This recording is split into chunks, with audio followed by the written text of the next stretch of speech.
Bonjour à tous, bienvenue. Alors aujourd'hui nous allons voir en détail, en profondeur, les symbolismes derrière la conjuration des 7 et des 4.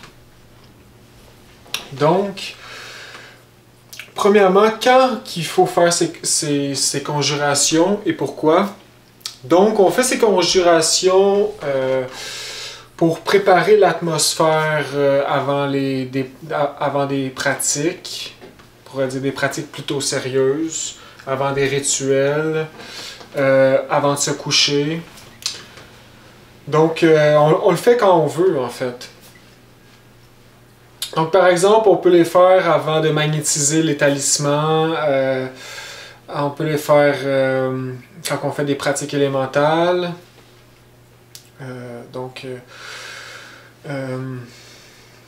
C'est vraiment à nous de juger, en fait. C'est des outils pour nous protéger contre les forces du mal. Donc, quand on est gnostique, quand on travaille dans les 3 facteurs et surtout la mort psychologique, eh bien, nous sommes attaqués. Plus nous travaillons intensément à la mort, plus nous allons être attaqués. Parce que la nature va s'opposer à notre révolution intérieure. Le Christ est révolutionnaire. Le Christ veut nous sortir de cette misère. Et donc, il faut développer nos forces révolutionnaires en nous, notre volonté. Mais la nature va s'opposer. Et la nature, c'est les magiciens noirs, c'est les ténébreux, qui cherchent à renforcer l'ego. Donc la conjuration des 7, c'est en fait pour se protéger en fait des forces négatives du mal. Et la conjuration des 4, c'est en fait se protéger des éléments avec lesquels les forces du mal utilisent pour nous faire du tort. Donc ici, qu'est-ce qu'on entend par attaque ténébreuse? Donc on entend par attaque ténébreuse toutes sortes d'attaques dans les 4 corps de péché, donc dans le corps physique, donc ici ça apporte des maladies, ou la paresse, le manque d'énergie, etc. Corps éthérique, donc ici en lien avec le feu, donc la luxure.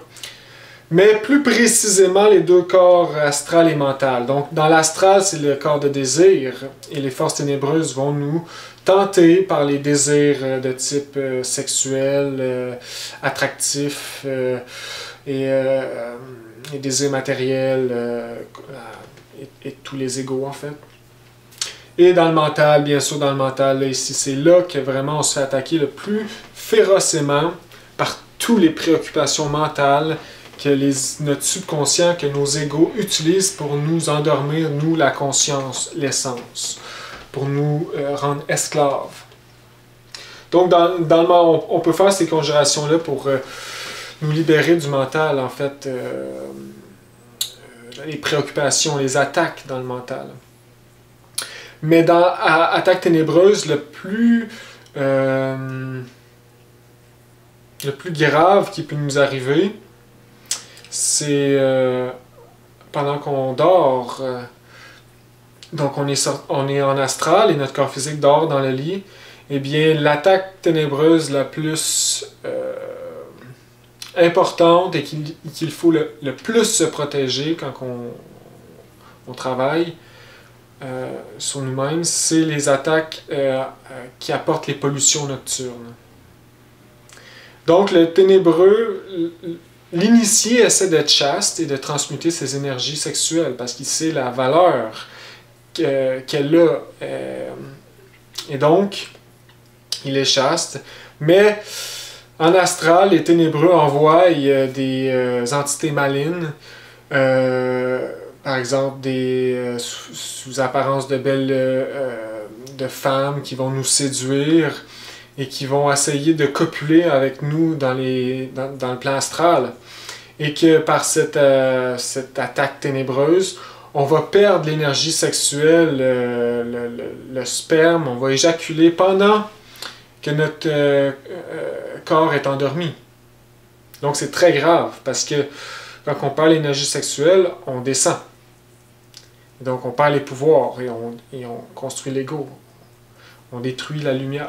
Ouais, c'est ça. On détruit la lumière en perdant l'énergie. Donc c'est vraiment l'attaque la plus grave qui peut arriver. Et donc c'est pour ça qu'il faut se protéger avant de se coucher. Pour éviter toutes ces attaques, pour éviter de perdre l'énergie sexuelle.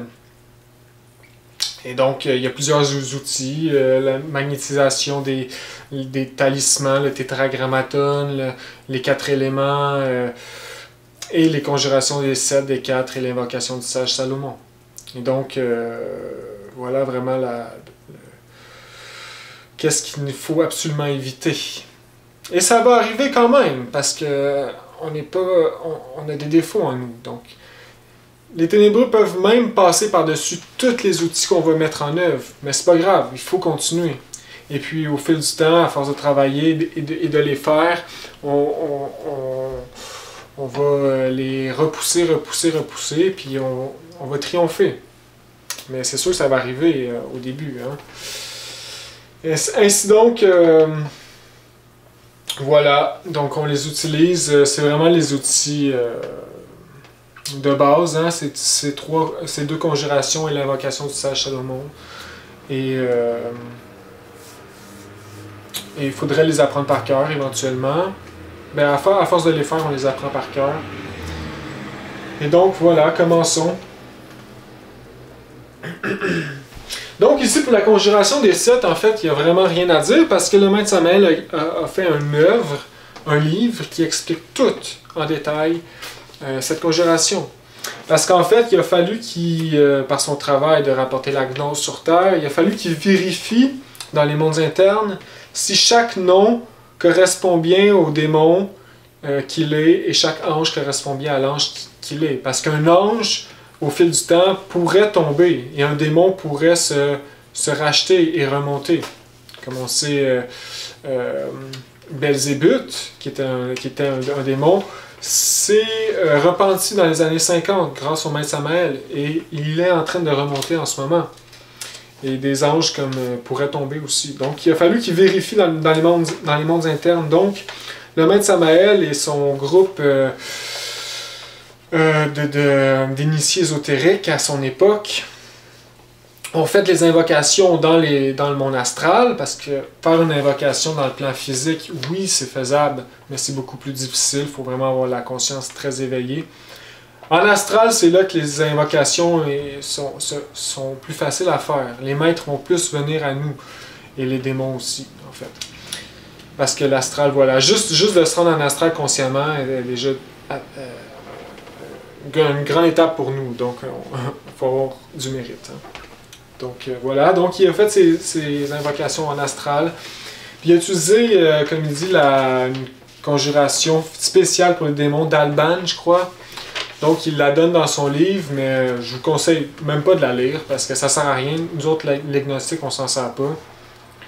Je suis pas sûr, il me semble que c'est juste pour invoquer les démons et non les anges. Donc si vous voulez invoquer des démons, sérieusement, faites-le, je m'en fous, mais c'est votre problème. Si vous n'avez pas assez souffert dans la vie, allez-y, invoquez-les.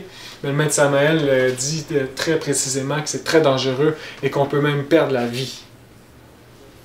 C'est stupide d'invoquer des démons pour faire des pactes avec eux. C'est les magiciens noirs qui font ça. Les gens ténébreux et inconscients. Donc voilà, et le maître Samael, vu qu'il avait et son groupe a une grande force mystique, il a pu faire ces invocations-là. Et à chaque fois qu'il invoquait un démon à lui, il a fallu qu'il se batte à chaque fois, qu'il sorte ses forces magnétiques, son épée flamigère et qu'il se défende parce que les démons attaquent. Et donc, il a fallu qu'il les conjure, etc. Et donc, il faut avoir une expérience mystique très avancée pour faire ce genre de théurgie de haute magie. Et le livre s'intitule Traité de théurgie, je crois. Attends, une petite seconde, je vais aller le chercher ici.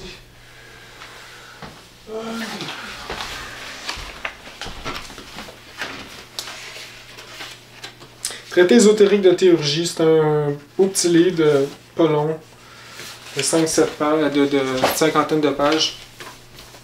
Et donc, c'est vraiment intéressant parce que il explique tout comment il fait, c'est vraiment intéressant. Donc voilà, les démons, ils invoquent avec une conjuration spéciale, et les anges, ils invoquent tout simplement au nom du Christ. Par exemple, l'ange Anaël, ils font des chaînes, en groupe, une chaîne, un cercle. Puis là, ils font juste invoquer au nom du Christ, par l'amour du Christ, ange Anaël, venez à nous, au nom du Christ, nous vous en supplions, etc. Et ils ont vu un oiseau de feu voler. Et puis, en astral, ça l'a cogné à la porte. Touk, touk, touk. Ils ont été ouverts, puis c'était l'ange Anaël. Donc, c'est vraiment intéressant comme œuvre. Et si vous voulez savoir toutes les... c'est qui, hein, c'est quoi les noms, en fait, dans la Conjuration des Sept, il l'explique dans ce livre. Donc, en fait, qu'est-ce que c'est? C'est qu'on conjure les 7 démons contre leur opposé, les 7 archanges. Donc, les 7...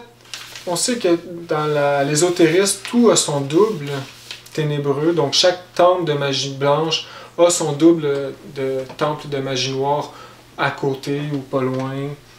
Donc, voilà, c'est comme ça que ça marche ici sur Terre et un peu partout. Donc, si c'est les 7 archanges principaux de la création ont leur opposé, c'est les 7 démons. Et on peut dire que ces 7 démons-là, c'est les démons les plus puissants qui existent. On pourrait dire ici, sur Terre ou dans notre système solaire. Et qui représentent vraiment les 7 têtes de légion. Donc ces démons-là ont des apparences de monstres horribles, avec une force magnétique extrêmement dangereuse et très puissant. Et ces démons-là sont tellement puissants qu'il y en a que ça fait des milliers et des millions d'années qu'ils vivent. Des Mahamanvantara qui vivent. Et ils n'ont pas besoin de corps physique nécessairement pour vivre, parce qu'ils ont des corps astrales.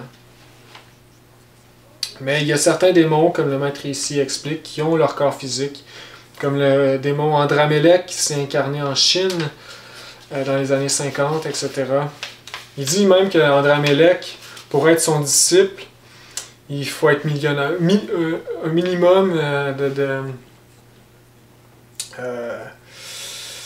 il faut être millionnaire. Après ça, ok, peut-être tu peux être mon disciple, mais il faut que tu sois millionnaire au moins, le minimum, tu sais. Et c'est très intéressant. Comme Kavaot, il est en Allemagne en ce moment. Puis ça a été écrit dans les années 60, fait qu'aujourd'hui, peut-être ça a changé aussi. Peut-être qu'il y a des démons qui ont été mis en enfer aussi par le maître Samael. Donc, ça a été fait dans les années 50, cette œuvre.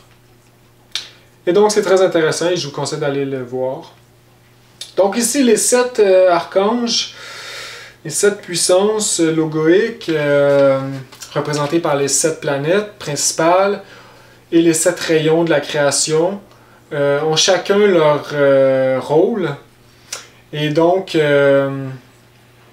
par exemple, le rôle de Anaël et Uriel, c'est l'amour, l'art, la beauté, la joie. Eh bien, leur antithèse, qui est Lilith, le démon, ça va être le contraire. Donc, l'anti-amour, la luxure, la fornication, la perte d'énergie sexuelle, voilà, le contraire, en fait, de leur opposé. Donc, voilà, chaque démon est dans son rayon. Par exemple, et aussi, je l'explique dans ma vidéo sur les enfers. Donc, chaque couche des enfers est représentée par une planète, et donc un rayon. Et le démon est en fait représenté par son rayon, on pourrait dire. Comme Zachariel, qui est l'archange de Jupiter. Son opposé, c'est Sanagabril. Et donc, ce rayon dans les enfers, c'est le rayon de, par exemple, la loterie, toute l'avarice et la convoitise, le fait de dépenser beaucoup ou de tout garder les profits pour soi. C'est un karma contre le bon déroulement qu'il y ait un roulement dans notre donner et recevoir.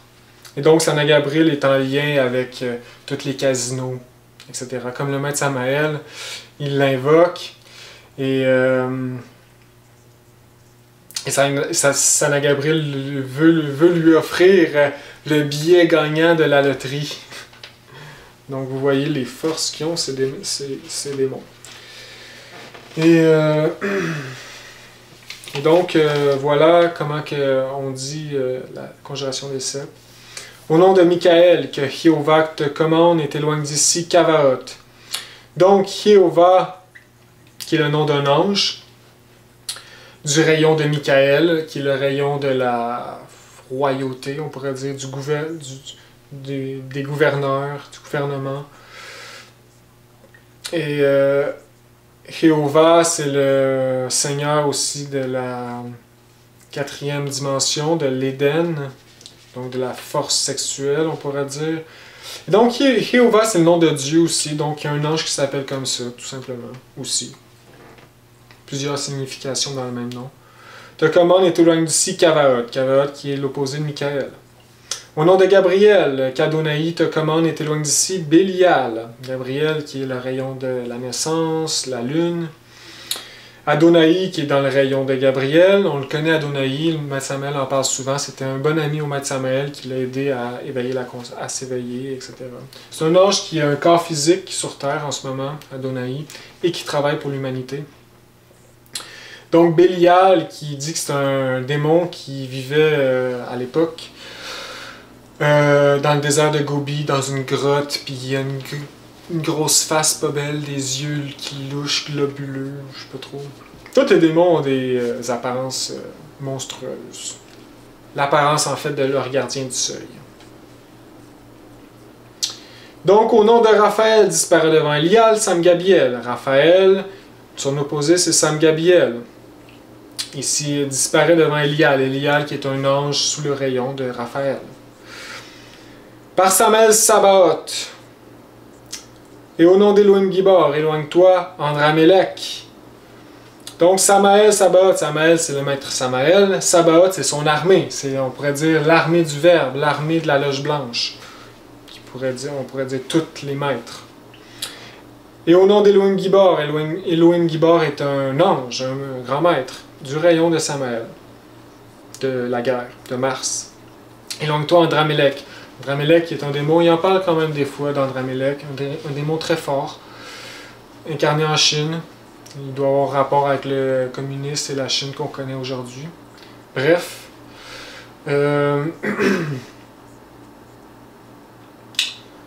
C'est intéressant, il parle d'Andramélec, que c'est un bodhisattva tombé. Donc, qui a déjà été un ange grandiose et son bodhisattva a chuté. Et l'être d'Andramélec n'a pas été capable de le racheter. Donc, Andramélec s'est séparé complètement de son être. Et son être vit dans les mondes supérieurs. Donc il fait l'invocation d'Andramélec, le maître Samael, et il le fait deux fois. Une fois, c'est le démon qui apparaît, puis l'autre fois, c'est son être, son âme divine. Donc, c'est intéressant. Par Zachariel et Sakiel Mélec obéit à Elva Sanagabriel. Zachariel, Jupiter, Sakiel Mélec, un ange de Jupiter. Elva aussi, et Sanagabriel, son démon. Intéressant ici, il invoque Sanagabriel, puis là, ils font une chaîne, ils l'invoquent, puis ils se retrouvent, en astral bien sûr, ils se retrouvent dans une pièce, avec un corridor sombre. Et puis ils entendent un homme arriver, mais il n'entend pas des pattes, toc, toc, il entend des griffes, genre. Puis quand il voit Sanagabriel, il était tellement laid, horrible, un monstre épouvantable, que ça l'a annulé. Ils se sont réveillés dans leur corps physique. Ils sont revenus à leur corps physique puis se sont réveillés parce qu'il était trop dégueulasse. Fait que le lendemain, quand ils ont fait l'invocation, Sanagabriel, vu qu'il était curieux de savoir c'est qui l'invoquait, il a pris une apparence plus beau. Donc il est arrivé avec un homme costard, cravate. Bonjour, vous m'avez invoqué. Parce que s'il arrivait dans son apparence originelle, il est tellement laid, horrible, qu'il faisait peur aux gens. Puis c'est là qu'il offre un billet de loterie, monsieur. C'est le billet gagnant. Donc, ensuite, au nom divin humain de Shaddai, et par le signe du pentagramme que je tiens dans la main droite. Donc ici, c'est une conjuration un petit peu plus longue. Au nom de l'ange Anaël, par la puissance d'Adam et d'Eva qui sont Yod-Kava, retire-toi Lilith, laisse-nous en paix Naïma. Donc c'est 4 phrases pour la conjuration de Lilith et Naïma. À quel point l'amour, c'est important. Parce que les autres, c'est l'anti-amour. Donc, au nom divin et humain de Shaddai. Donc ça ici, Shaddai, ça veut dire des androgynes, des Elohim, des maîtres autoréalisés, des Christ. Shaddai. Dai, c'est Dieu. Et par le signe du pentagramme que je tiens dans la main droite, le pentagramme dans la main droite signifie qu'on obtient la force, qu'on possède la force du pentagramme, donc du Christ. Au nom de l'ange Anaël, Anaël qui est le prince de l'amour, l'archange de Vénus, et son acolyte qui est égaux, Anaël et Uriel, qui sont un rayon double, archange double. Par la puissance d'Adam et d'Eva, qui sont Yod-Kava, Adam et d'Eva, ici c'est l'Adam et Ève de avant la chute, édénique, parce qu'ici on dit qu'ils sont Yod-Kava. Yod-Kava qui est en fait, on va l'expliquer dans la conjuration des 4 aussi, qui veut dire Yod-He-Va-O-He, qui veut dire masculin, féminin, donc qui est un peu l'Esprit Saint. Yod-Kava. Retire-toi, Lilith, laisse-nous en paix, Naïma. Et donc ici, c'est deux démons, parce qu'on sait que c'est un rayon double, Vénus, donc Anaël, Uriel, ici il y a Lilith et Naïma. Donc il explique ces 2 rayons dans la magie Mariage Parfait, chapitre 3 ou 4. Lilith, en fait, c'est le rayon, c'est les 2 rayons, c'est l'anti-amour. Et Lilith, c'est le rayon de... On va commencer Naïma, c'est moins pire. Naïma, c'est le rayon un peu moins pire, mais qui dirige à Lilith, qui est le rayon pire. Tant qu'à moi, c'est comme ça que je le vois. Donc Naïma, c'est la luxure sous son charme, donc des femmes avec du magnétisme érotique, obscène, etc. Et Lilith, c'est vraiment l'homosexualité, toutes les pratiques de sexualité lourdes et ténébreuses qui nous propulsent la tête première vers le bas.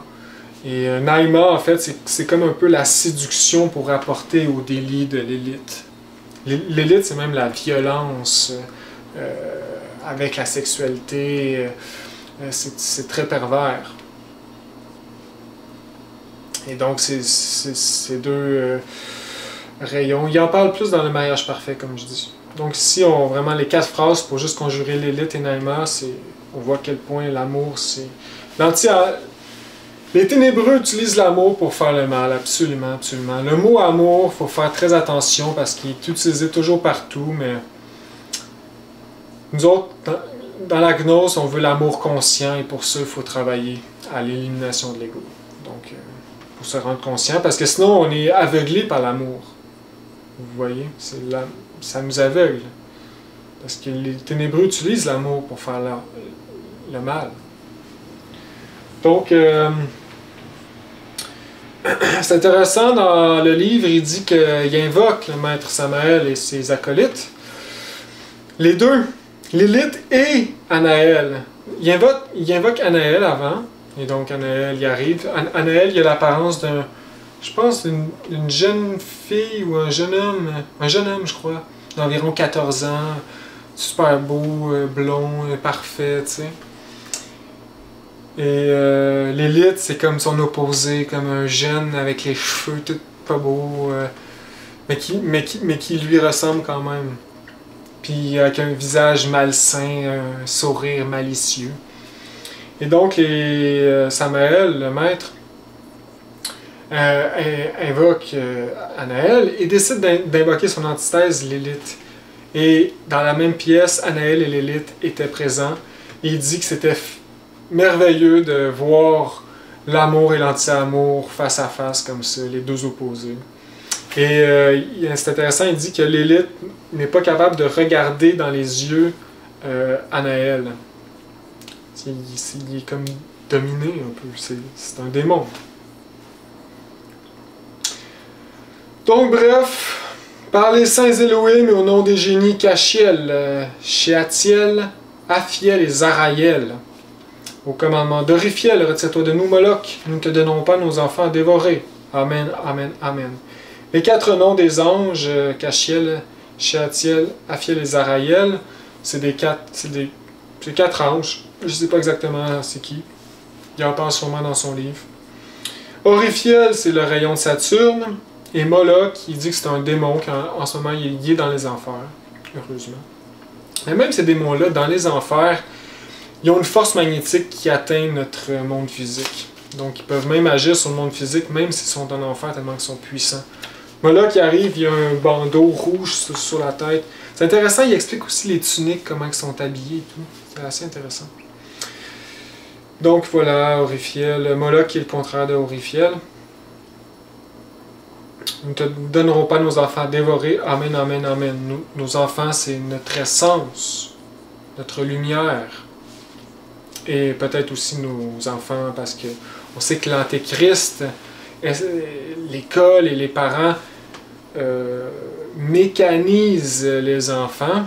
Donc, les programmes dans le système créé par l'Antéchrist, qui est notre système actuel d'éducation, etc. Donc, ça peut avoir aussi un lien avec ça ici, mais c'est intérieur. Donc, nos enfants, c'est notre essence qui est dévorée par l'ego. Quand on crée l'ego, on emprisonne une petite partie de notre essence dans l'ego qu'on a créé. Donc, voilà. Et l'essence, c'est notre enfant en nous. Pour retourner, pour faire le chemin, il faut avoir un cœur d'enfant. Donc, retrouver notre essence. Donc, voilà la conjuration des 7. Je vous conseille d'aller lire le livre, c'est très intéressant. Je laisse la description, bien sûr, en bas, comme d'habitude. Maintenant, on va entamer le gros morceau. Donc, c'est ça, conjuration des 7. 7 anges contre les 7 opposés. On peut les faire aussi, hein, n'importe quand. C'est un peu comme le Notre Père, c'est une prière qui nous protège. Par exemple, en astral, si vous êtes emprisonné par un démon, je veux dire magnétiquement emprisonné par un démon, ça peut arriver, on est paralysé ou je sais pas quoi. Bien, on fait la conjuration des 7, tout simplement. Donc voilà.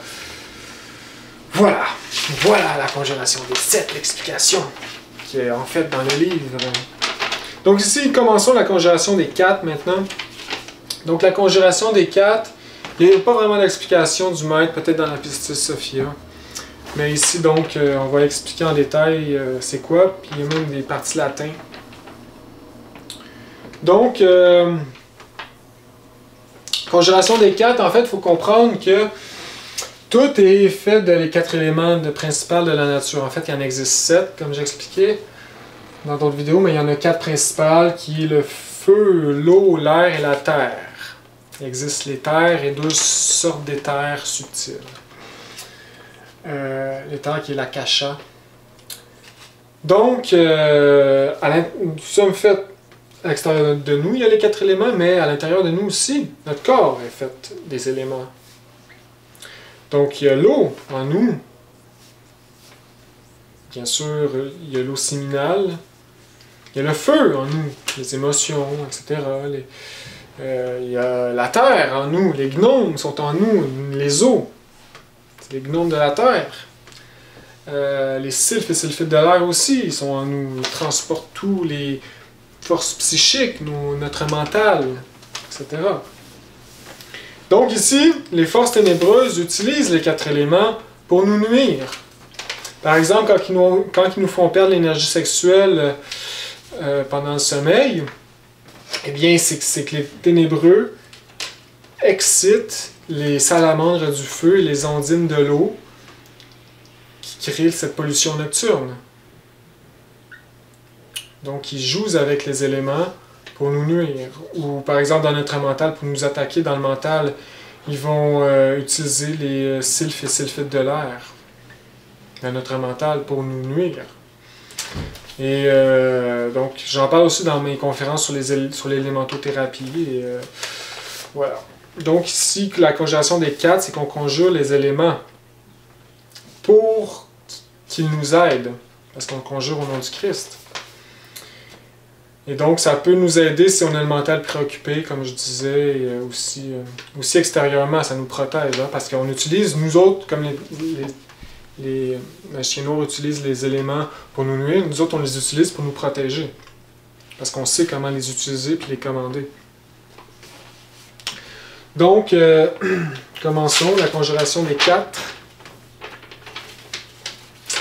Premier, c'est Caput mortuum imperet tibi dominus per vivum et devotum serpentem. Donc, ça veut dire ici tête de mort, que le Seigneur te commande par le serpent vivant et soumis, ou vivant et dévoué, hein? Devotum. Donc, avant de commencer, je pourrais dire que c'est en lien aussi avec le Sphinx. Hein? Donc, le Sphinx,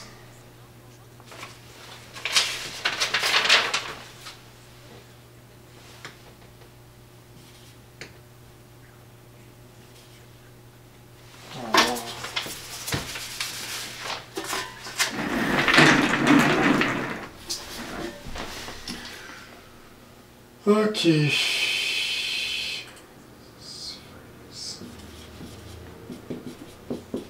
Sphinx, je suis pas sûr comment ça s'écrit, mais c'est pas grave. Vous comprenez, hein? Pas besoin de bien marquer l'orthographe. C'est ça, le Sphinx, en fait, qui symbolise les 4 éléments. Qui symbolise le maître, en fait, qui domine la nature. Donc, la tête du Sphinx, c'est une tête d'homme, humain. Ça symbolise l'eau.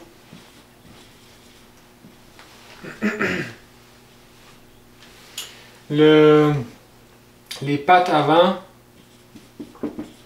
ou le corps avant,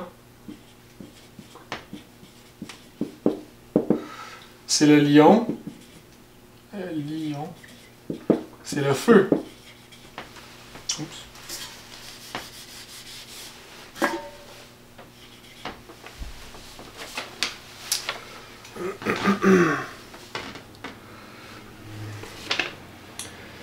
Les pattes arrière avec la queue, c'est le taureau qui égale la terre. Et les ailes, bien sûr. Les ailes,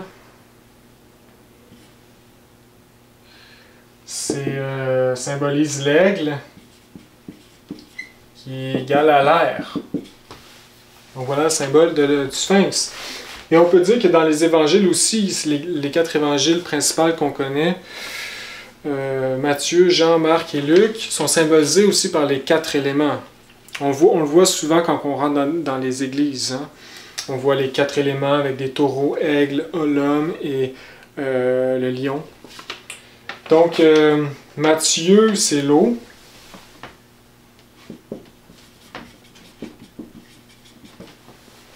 Et aussi, il doit y avoir un lien aussi, parce que je sais qu'il y en a un, par exemple, Matthieu, ou Marc, c'est le mental. Dans les 12 apôtres. Comme Jean, par exemple, c'est le verbe. Là, ici, Jean, on sait que c'est l'air.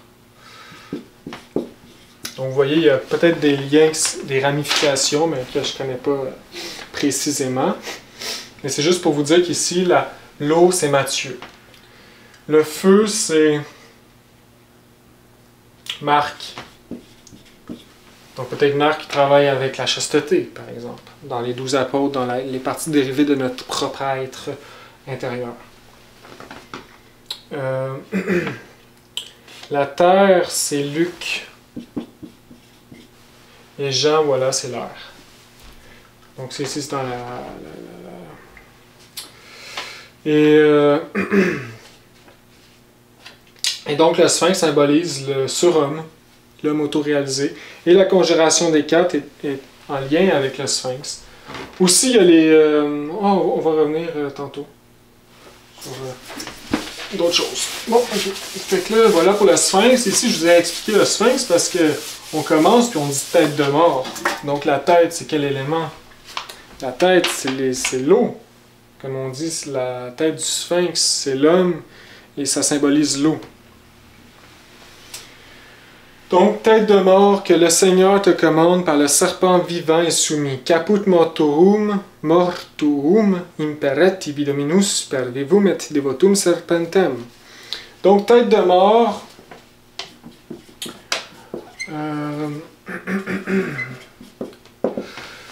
c'est en fait l'astral négatif.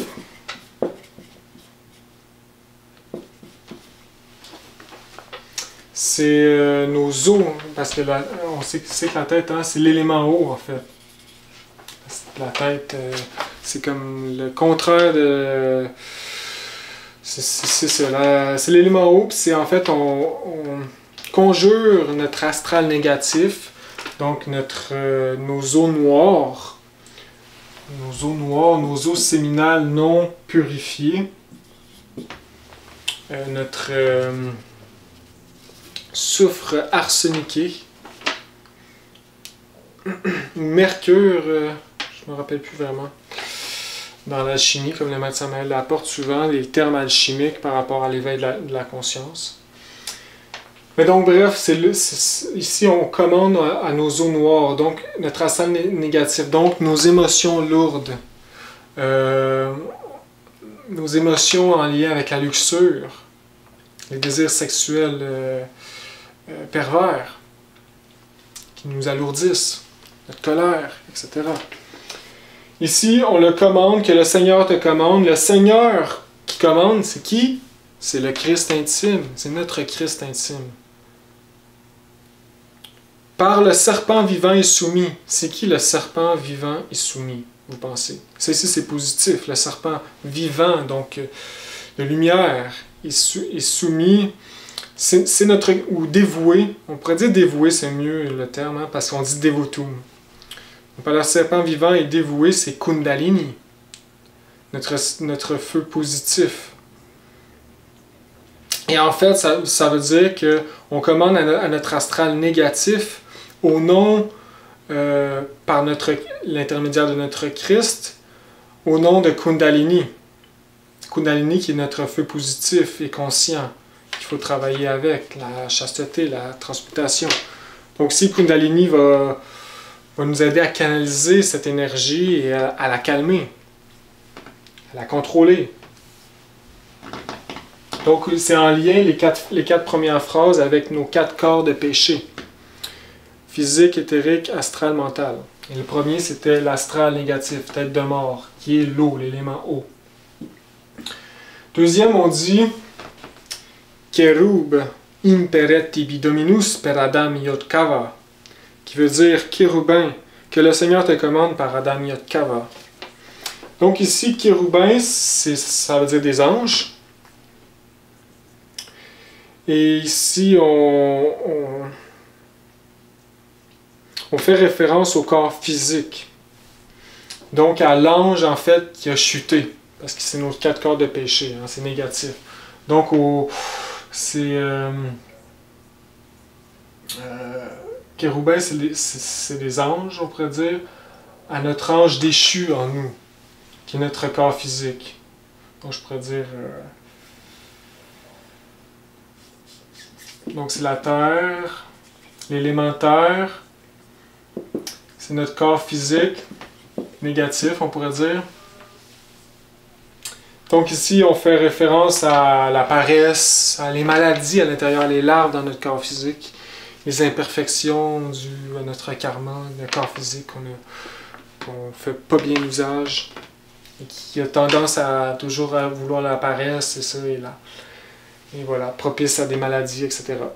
Donc, qui est en fait l'élémentaire ici, et que notre Christ intime qui le commande au nom de Adam Yod Kava. Donc, c'est un négatif. Et donc, Adam Yod Kava,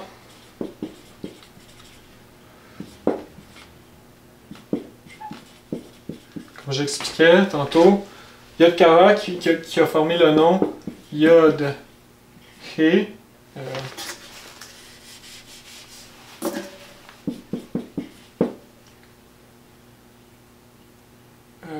Yod He Vaohe ou Yod Heve. Yod Heve. Ou Yod He Vaohe, hein, le tétragrammaton. Donc, qu'est-ce que ça veut dire en fait? C'est Yod, c'est masculin et Yeve féminin. Donc, puis Adam, c'est l'Adam de l'Éden. Donc, ça veut dire l'Éden, homme-femme, donc l'androgyne.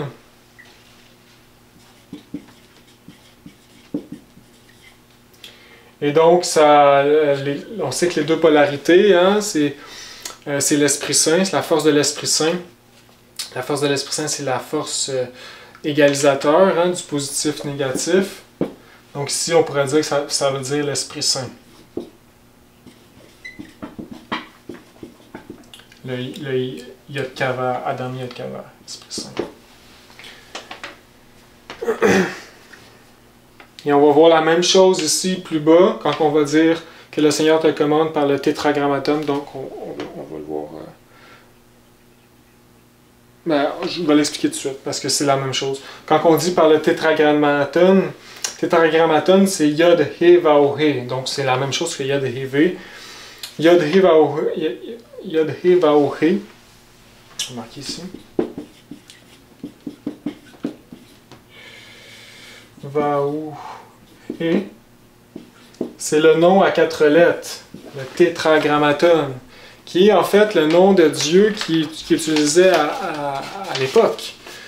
Donc, il ne fallait pas nommer Dieu, parce que nommer Dieu, c'était comme le profaner. Donc, il disait le mot à 4 lettres, ne le prononce pas.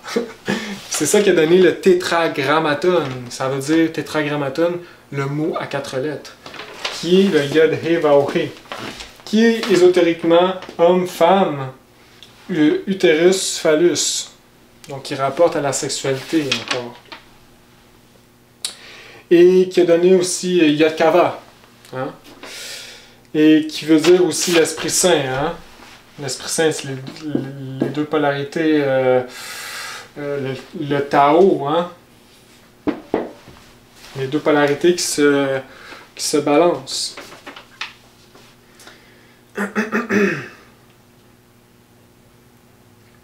Donc ici, pour revenir à notre terre, ici, Kérubim, que le Seigneur te commande par Adam Yod Kava. Donc Adam Yod Kava, on pourrait dire, c'est par le Maître, par le Saint-Esprit, positif, etc. Donc ensuite,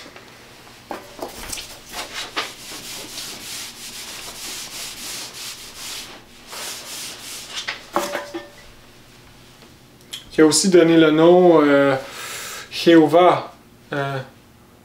Jéhovah, ouais, c'est ça qui est, comme j'expliquais, le nom aussi de celui qui est le maître des maîtres. Celui qui est en charge de l'Éden. Le maître Jéhovah, le Seigneur Jéhovah. Et qui symbolise en fait le Saint-Esprit, la force sexuelle, le feu. Et donc, voilà.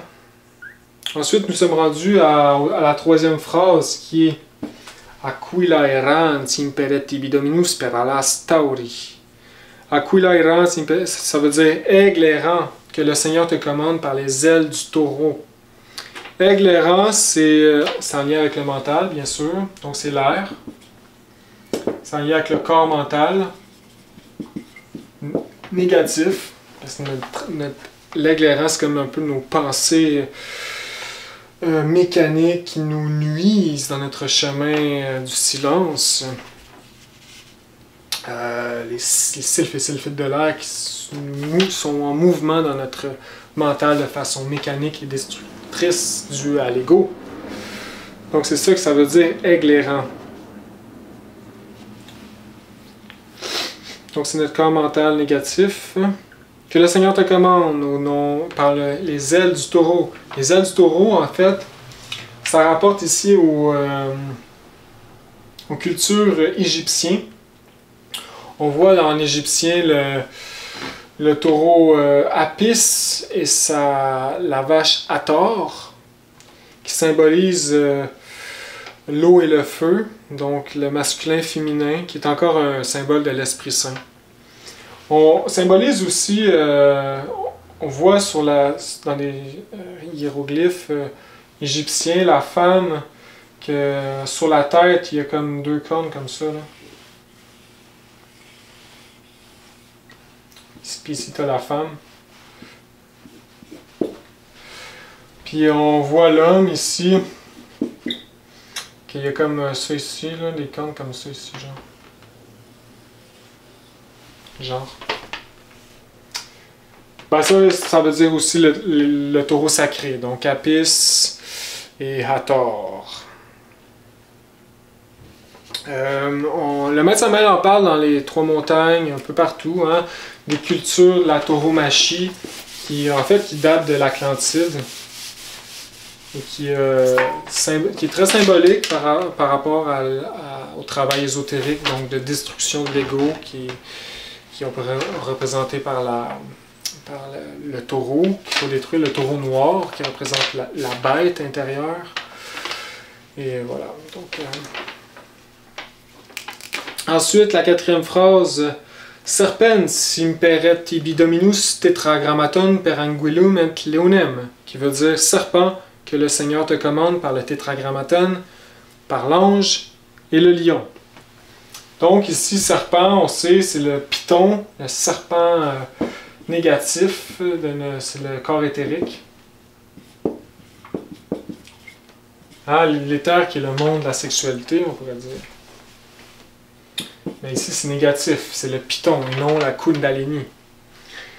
Et donc, toutes les tentations au niveau sexuel, hein, on peut ressentir dans nos organes aussi quand on est attaqué. Des fois, il passe par le mental pour aller chercher l'énergie dans le sens sexuel, l'ego. Donc, c'est l'élément feu. Ici que le Seigneur te commande au nom du tétragrammaton et par l'ange et le lion. Donc, l'ange, ça représente l'eau et le lion, le feu. Donc, encore une fois, c'est en lien avec l'Esprit Saint. L'Esprit Saint, en fait, c'est le 3e logos. La force de la création. Premier logos, c'est le Père. 2e, c'est le Fils. On pourrait dire que le 2e, c'est la duplication du 1. Et donc, positif, négatif, il faut qu'il se balance. Puis là, qu'est-ce qui balance? C'est l'Esprit Saint. Donc, l'Esprit Saint, par lui-même, il est neutre. Donc, le positif, négatif et neutre. Le Père, le Fils et l'Esprit Saint. Et donc, si on fait pas, on dit aussi que l'énergie sexuelle, l'eau séminale, c'est le chaos. Il faut travailler dans le chaos, on dit. Ça veut dire que l'Esprit Saint, si on ne fait rien, là, il va nous détruire. Parce qu'on fait mal usage, on a fait mal usage de l'esprit de l'énergie sexuelle. Et on en subit les conséquences aujourd'hui, la chute. Donc, il faut organiser notre chaos. Il faut transmuter l'énergie sexuelle. Et ça, c'est par les forces du Fils, de l'action, de la volonté. Parce que le Fils, c'est le Christ. Il faut suivre les ordres du Père. Et voilà, il faut travailler avec les 3 forces. Hein. Le Fils aussi, c'est la mère dans notre être. Donc la force de l'Esprit Saint, comme j'ai expliqué dans ma vidéo, ma dernière vidéo, l'Esprit Saint, son outil à travers nous, c'est par le Verbe qui crée ou par les énergies sexuelles. Donc, il faut faire attention à ce qu'on dit et à comment on utilise notre énergie. Il faut la purifier, etc. Donc, l'Esprit Saint, c'est puissant, c'est la force créatrice, la force neutre. C'est l'amour. C'est l'amour, en fait. L'amour dans un couple, c'est qu'est-ce qui neutralise le couple, qui l'harmonise. Donc, la femme et l'homme doivent s'harmoniser, se comprendre, s'auto-explorer, se pardonner. C'est la force de l'Esprit Saint, c'est l'amour. Et aller dans la sexualité ensemble. Pratiquer. Se nourrir de l'amour.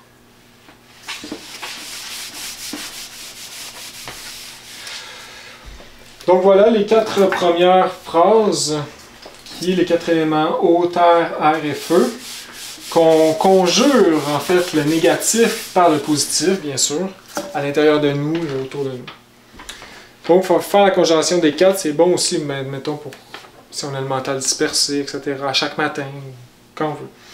Donc ensuite, on arrive et on dit Michael, Gabriel, Raphaël et Anaël. Donc, bien sûr, ces 4 anges sont symbolisés par les 4 points cardinaux, par les 4 éléments. Donc, Michael, c'est le feu. Gabriel, c'est le feu, c'est au sud. Gabriel, c'est à l'ouest. Et c'est l'eau. Raphaël, c'est à l'est. Et c'est l'air. Anaël, c'est au nord. Et c'est la terre.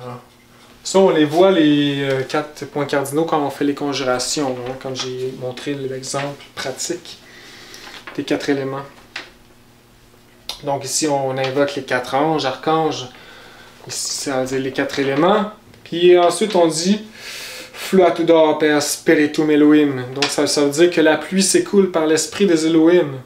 Ça veut dire ici, en fait, que l'eau coule comme il devrait être. Que la pluie s'écoule par l'esprit des Elohim. Que l'eau coule en harmonie. Parce qu'on dit par l'esprit des Elohim, ça veut dire en accord avec la loi. Donc, encore une fois, on conjure les ondines énérides. Ensuite, on dit que la terre demeure par Adam Yod Kava. Donc ici, la terre demeure, on veut que la terre retourne à sa place et reste, qu'elle demeure, tout simplement. Par Adam Yod Kava. Donc, Adam Yod Kava, encore une fois, j'ai déjà expliqué, le Saint-Esprit.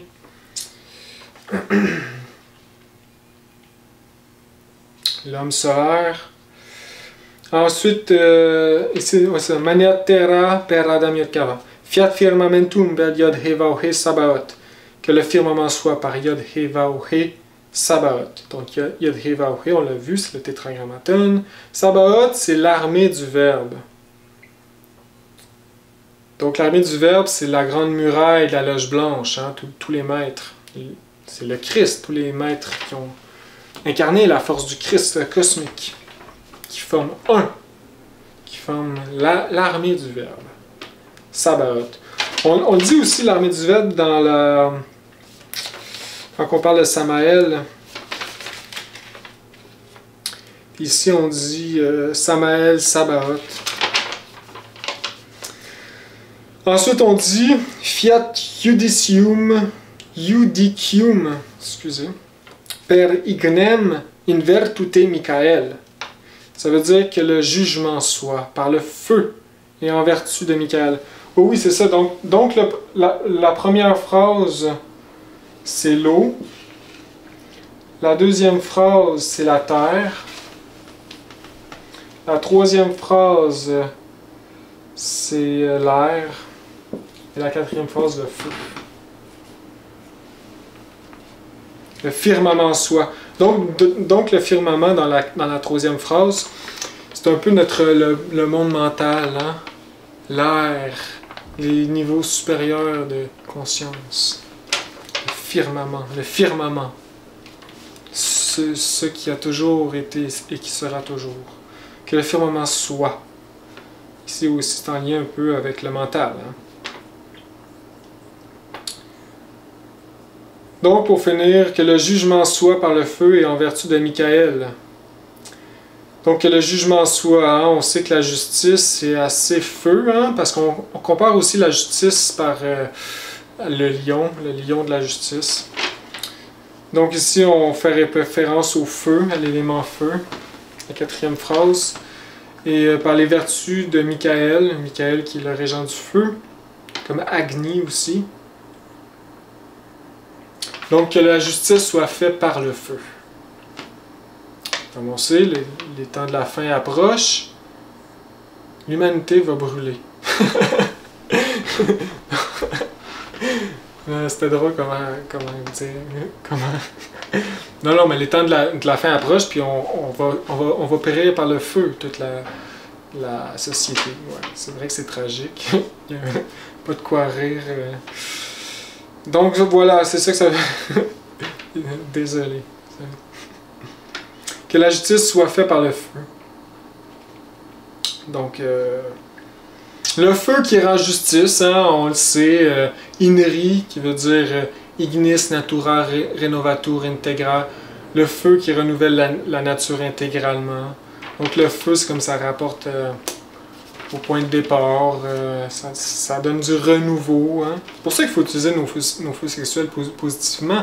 C'est qu'est-ce qui va nous donner la force de travailler de plus en plus intensément. Si on ne transmute pas, c'est où qu'on va puiser notre force? Si on dilapide l'énergie, oubliez ça, là, la force, c'est... Vous pensez des saints, mais vous êtes l'opposé. La grande illusion. Donc voilà, il faut se rendre justice par notre propre travail. Hein? On sort du karma avec le travail qu'on fait à chaque jour, dont la transmutation qui est la base. Il faut faire bon usage de notre feu sexuel. Hein? C'est vraiment la base de la gnose. Donc ensuite, on dit, donc par les vertus de Michaël. Bon, c'est ça.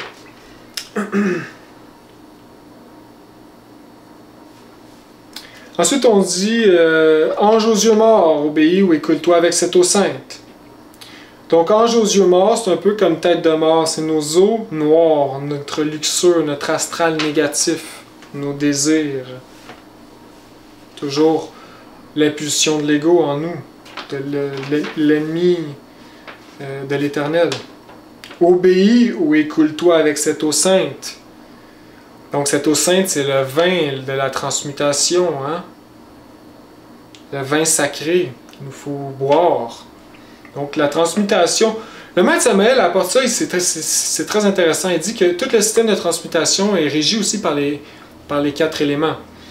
Donc les ondines et néréides de l'eau travaillent avec les salamandres du feu, donc les eaux séminales avec l'amour, le feu, l'érotisme, et brûlent les eaux, donc le feu évapore les eaux, les font bouillir, et ensuite donc les salamandres et les néréides travaillent ensemble, et ensuite par le biais des sylphes et sulfites de l'air, les vapeurs séminales qui montent dans les canaux Sushumna ou Ida et Pingala, le long de la colonne jusqu'au cerveau, est transportée par les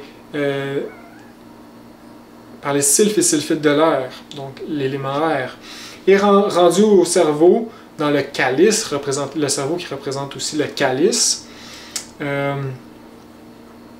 La distillation est permise et faite par les gnomes de la Terre qui distillent cette vapeur séminale dans notre cerveau.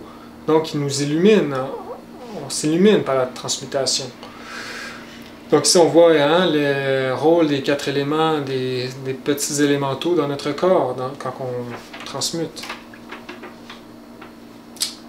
Comme il dit, il faut séminiser le cerveau et cérébraliser notre sperme.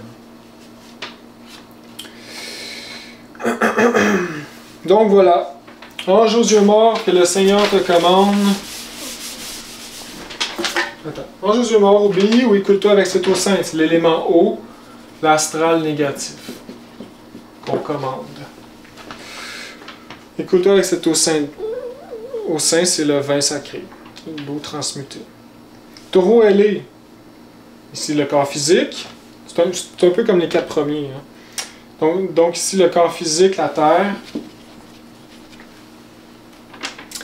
Travaille ou retourne à la terre si tu ne veux pas que je t'aiguillonne avec cette épée. Donc, travaille ou retourne à la terre. Le corps physique est paresseux. Hein? Faut pas oublier que chaque corps qu'on a une certaine autonomie minuscule. En plus de l'ego, ben on a genre plus d'autonomie zéro, tu sais. fait que le corps physique a tendance à être paresseux. Hein? Il faut la volonté. Donc on dit travaille ou retourne à la terre. Si tu ne veux pas que je t'aiguillonne avec cette épée. Puis là, on prend une épée puis on aiguillonne. Donc c'est le corps physique, la terre. Aigle enchaîné, obéis à ce signe, retire-toi devant ce souffle. C'est un peu le corps mental, l'air. L'aigle enchaîné, c'est un peu comme l'aigle errant. Serpent mouvant, le minable python, tentateur de l'Éden. Rampe à mes pieds ou sois tourmenté par le feu sacré. Et évapore-toi devant les parfums que j'y brûle. Le feu sacré, c'est Kundalini. Serpent mouvant, c'est le contraire de Kundalini. C'est l'organe kundartiguateur. Le python. Serpent négatif. Et évapore-toi avec les parfums que j'y brûle. Les parfums, ça symbolise les vertus.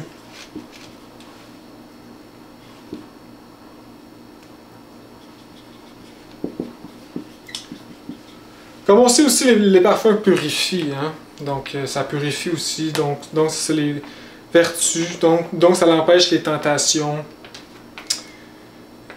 Et voilà. Quand on fait la conjuration des quatre, il est toujours bien de faire un petit peu d'encens avant de la faire ou quand on est rendu là. On peut brûler un petit encens. Si je vais l'expliquer, il y a une manière de le faire aussi. Je vais l'expliquer à la fin. Donc ensuite, on finit par que l'eau retourne à l'eau, que le feu brûle, que l'air circule, que la terre tombe sur la terre, par la vertu du pentagramme, qui est l'étoile du matin, et au nom du tétragrammaton qui est écrit au centre de la croix de lumière. Amen, amen, amen. Donc ici, vraiment, on rapporte les éléments à sa place. Que l'eau retourne à l'eau. C'est très profond, hein? Que le feu brûle, que l'air circule, que la terre tombe sur la terre. C'est vraiment profond parce que c'est qu'est-ce que les éléments sont.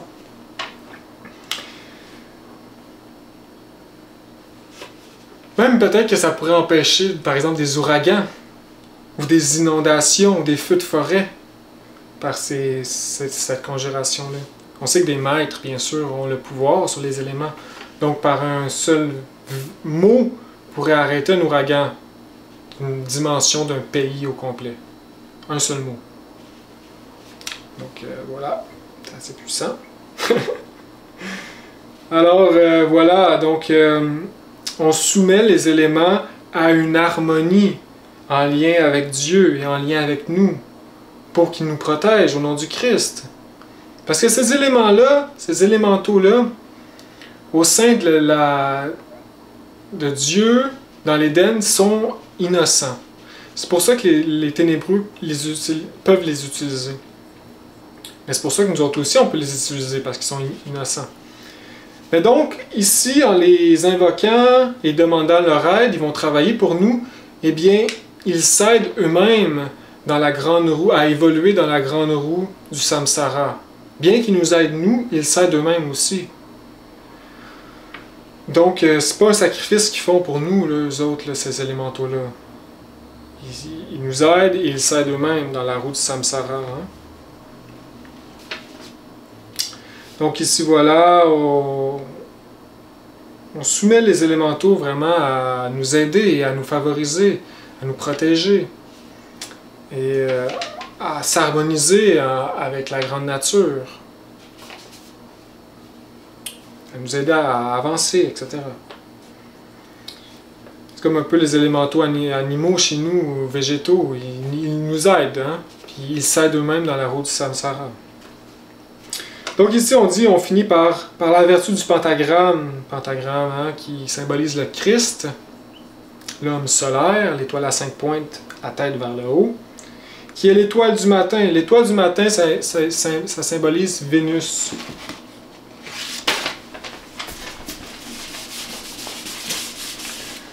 Donc, l'étoile du matin, hein? Premièrement, c'est Vénus. L'étoile du matin. Vénus, c'est une étoile à 7 pointes.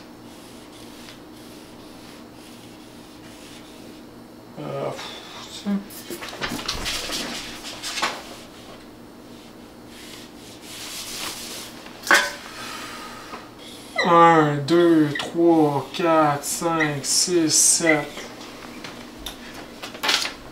Donc, qui est des symboles encore. L'étoile à 5 pointes qui est un peu moins symbolique que tout le reste, mais qui représente quand même des symboles. Si on voit ça par exemple dans nos rêves, ça veut dire que c'est l'étoile de Vénus. Aussi, donc l'étoile Vénus, c'est l'amour, hein? Comme on sait, Vénus. C'est aussi l'étoile comme ici on dit, l'étoile du matin. Je ne sais pas si vous en rendez compte, mais à chaque matin, on voit le soleil qui se lève puis une étoile dans le ciel. Eh bien, c'est Vénus. Vénus est visible à chaque matin. Puis je crois à chaque soir aussi. Dû au reflet, hein? Parce que son orbite est plus proche du soleil, donc c'est l'étoile du matin, c'est Vénus. Qui représente l'amour, en fait. C'est ça qu'on invoque ici. L'amour supérieur, parce que le chemin se fait avec amour, véritable. Et au nom du tétragrammaton, on l'a vu amplement, qui est écrit au centre de la croix de lumière.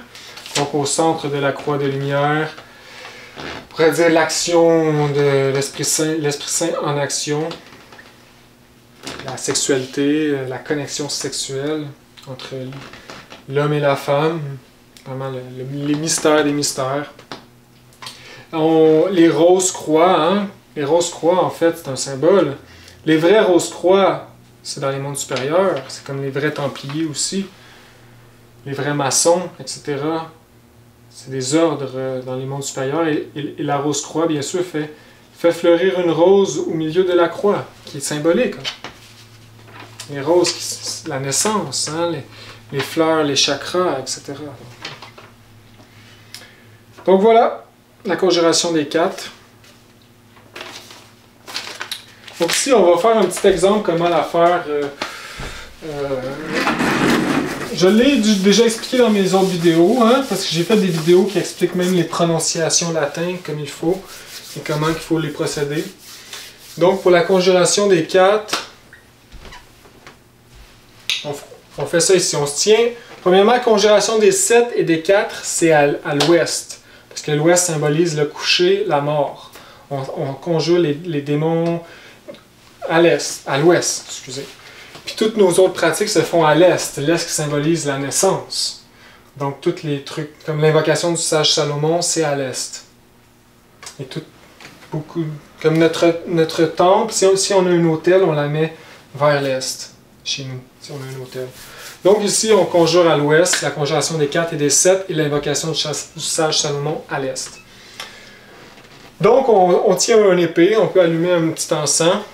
On peut faire la conjuration des 7 avant, mais peu importe, ici c'est la conjuration des 4 que j'explique. Donc on dit, avec l'épée, on allume un petit encens. Au nom de Michael, que Jéhovah te commande... non, c'est pas ça. Caput mortum imperatibi Dominus per vivum et devotum serpentem, cherub imperatibi Dominus per adamiot cava, aquila errans imperatibi Dominus per alas tauri, serpens imperatibi Dominus tetragrammaton per aguilum et leonem. Michael, ça c'est mon épée. Michael, Gabriel, Raphaël, Anaël, fluatudor per spiritum Elohim, mania terra per adamiot cava, fiat firmamentum per iod heva he sabaot, fiat judicium per ignem in vertute Michael. Ange aux yeux morts, obéis ou écoute-toi avec cette eau sainte. Donc, normalement, on a de l'eau qui nous protège, hein, de l'eau conjurée, exorcisée. Et donc, on prend notre épée, quand on dit ça, et on la pointe dans l'eau, et puis on fait le signe de la croix devant nous. Au nom du Père, du Fils et du Saint-Esprit, par le Saint Tétragrammaton.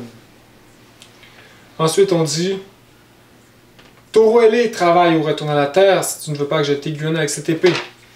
On prend notre épée, on la tourne de bord, et puis on aiguillonne le taureau. Pow! Parce qu'on veut qu'il travaille. On garde l'épée en bas comme ça. Puis là, on dit aigle enchaîné, obéis à ceci. Ben, on peut la mettre droite, mais personnellement, je la garde ici. Après ça, on dit aigle enchaîné, obéis à ce signe. On fait le signe de la croix, nom du Père, du Fils, du Saint-Esprit, par le Saint-Tétragrammaton. Ou retiens-toi devant ce souffle. Et puis là, on souffle. On fait la croix. Puis le serpent mouvant rampe à... Là, on peut tourner l'épée vers le haut. Serpent mouvant, rampe à mes pieds ou sois tourmenté par le feu sacré et évapore-toi devant les parfums que j'ai brûle. C'est pour ça qu'on a fait allumer un petit encens. Et puis là, on finit la conjuration.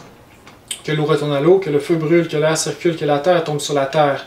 Par la vertu du pentagramme qui est l'étoile du matin et au nom du tétragrammaton qui est écrit au centre de la croix de lumière. Amen, amen, amen. Donc voilà comment on fait.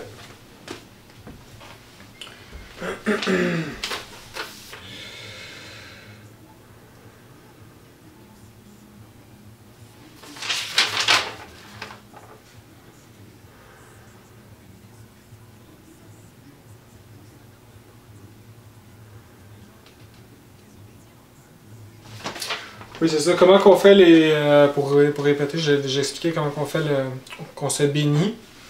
En fait, on est toujours concentré en l'être parce que c'est l'être qui nous bénit à travers nous. Donc, au nom du Père, ici la tête. Au nom du Fils, les organes sexuels.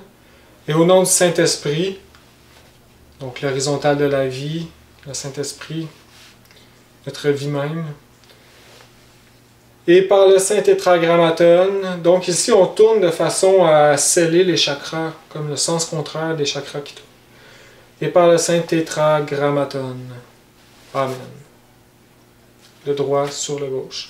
C'est comme ça normalement qu'on fait le signe de la croix. Le plus important, c'est vraiment le Père et le Fils. Bon, les organes sexuels, c'est le Fils.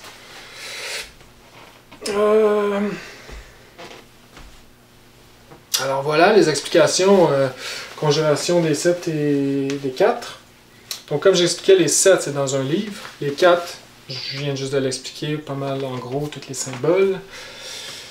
Donc je vais faire une vidéo sur le sage Salomon, qui est une autre conjuration complexe. Alors n'hésitez pas à les utiliser, comme j'explique, pour préparer vos rituels de magie pratique, pour vous protéger toujours dans le mental, partout, les émotions, avant d'aller à un endroit. Quand vous êtes attaqué en astral, avant de vous coucher pour vous protéger en astral, avant de faire des trucs de tarot. Moi je m'en sers beaucoup avant le tarot, quand que je pige au tarot, comme ça crée une atmosphère du tarot. Sinon le tarot, t'arrives puis je vais piger au tarot tout de suite comme ça. Ben tu sais, moi j'aime mieux, c'est tellement important ces questions-là du tarot, tu veux pas piger, tu sais. Tu veux accorder de l'importance à la réponse. Tu veux essayer de faire parler l'être. Donc, moi, je l'ai fait tout le temps avant le tarot. Hein, ça prépare l'atmosphère. Donc, voilà, comme protection. Et c'est vraiment de base. Et un outil très précieux que le Maître Samael nous a apporté. Donc, ici se termine cette vidéo. Et je vous souhaite bon travail. À la prochaine.